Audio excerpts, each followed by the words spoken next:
forefathers had products in their bathrooms and hygiene practices in the 10th century, which is over 1100 years ago, which could so easily compete with the products that you have today now in your bathroom in your house. In the 10th century, they even had a wudu machine, which you don't have to this very day. It was mobile. It was brought before a guest. The guest would tap the head. It looked like a peacock on a tray. The guest would tap the head, and water would come out in 8 short spurts, enough to perform wudu. Compare that with the sink and tap of today. In the 13th century, 800 years ago, the likes of Al-Jazari had already made numerous clocks of all shapes and sizes.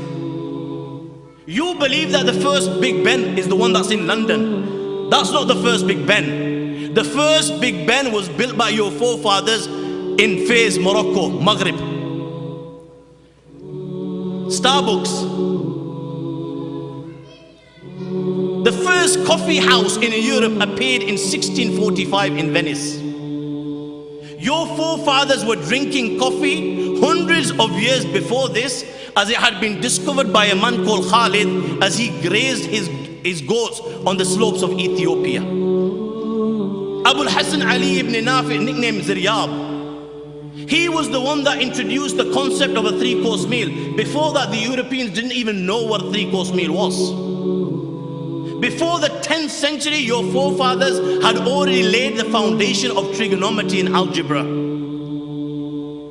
When it came to agriculture, S.P. Scott states that the Spanish Muslim agricultural system was the most complex, the most scientific, and the most perfect ever devised by the ingenuity of man. 1100 years ago, your forefathers were manufacturing paper. They were building dams. They were building windmills. Allahu Akbar. Abbas ibn Firnas had made a flying machine. It was the first machine capable of carrying a human being in the air.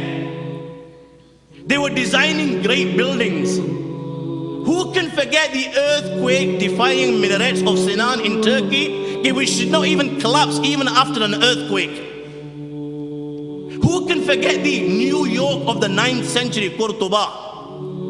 Qurtuba was the New York of the 9th century. In the 9th century, Qurtuba had hundreds and thousands of houses, 200,000 houses. Houses had running water. Schools were free. There were dozens of libraries. The streets were paved and lit. Garbage was collected on the backs of donkeys and taken to special dumps outside the city walls. There were sewers, there was drainage in place.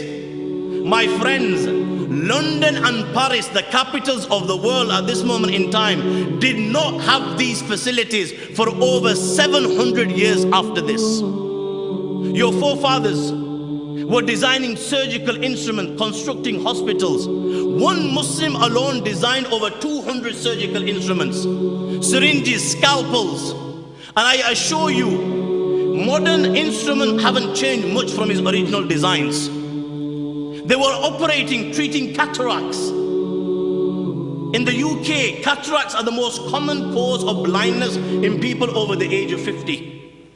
In the UK alone in 2005, 300,000 operations were undertaken. Allahu Akbar. Who would think that this was all made possible as a result of the foundation of your forefather, Imam Mawsili? This is why Dr. Donald Campbell, 20th century historian of Arabian medicine, he says, the European medical system is Arabian not only in origin, but also in structure.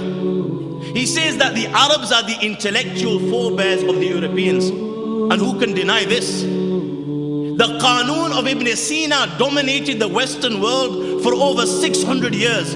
This was just one of his works. He composed over 276 works. Who can forget the work of Al-Razi?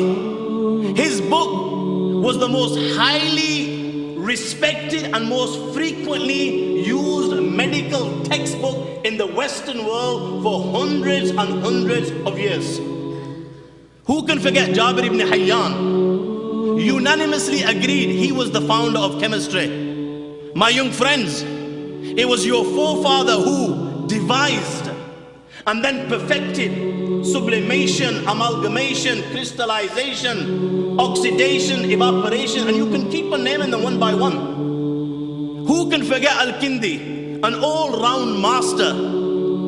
The names will keep on coming to mind. The excellence will keep on coming to mind. The virtues will keep on coming to mind. The contributions will keep on coming to mind. The achievement of your forefathers will keep on coming to mind. Indeed, these were the ummatis of Rasulullah sallallahu alayhi wasallam. They elevated the name of Allah and His Rasul sallallahu alayhi wasallam wherever they went in the globe. Whether they were traveling in some desert or in the thickness of some jungle, all of a sudden, people now, when they saw these people, or because of what they were and because of what they had achieved, my friends, all of a sudden people now were interested in Allah and His Rasul sallallahu alaihi wasallam. A fire burned in their hearts which did not let them rest till they excelled, till they became world leaders, till they became the torch bearers, the beacons, the lighthouses and the pioneers.